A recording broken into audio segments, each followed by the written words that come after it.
मैथिली दुल्हन इसके मनमोहक गीत जरूर सुने। यदि अच्छा लगा तो चैनल सब्सक्राइब जरूर करें। Presented by माँ दुर्गा एक्सप्रेस।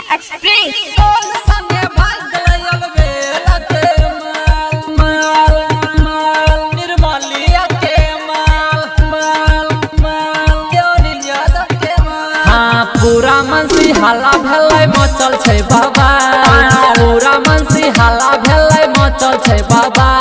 तोरा बाजारे भाग गेलै भाई बंसीधर के माल, तोरा बाजारे भाग गेलै भाई बंसीधर के माल।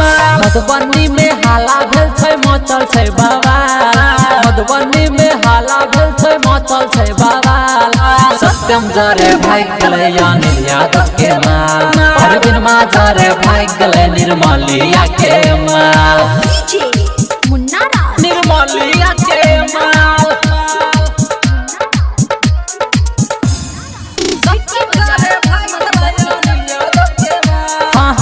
करे बात रहे दुनु हंस हंस के, कल कई दीवाना छोरा दिलवा में बैस के, दिलवा में बैस हे रे।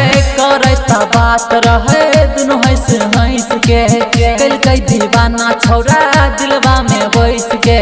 व्हाट्सएप पर करे रहे रोज वीडियो कॉल रे, रोज चुसावे रहे छोरवा से ठोर रे, रोज चुसावे रहे छोरवा से ठोर रे।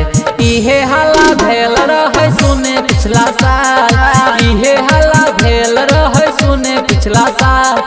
चुन माजरे भाग गेलै अजैया के माल, आ गोल्ड संगे भाग गेलै अलबेला के माल।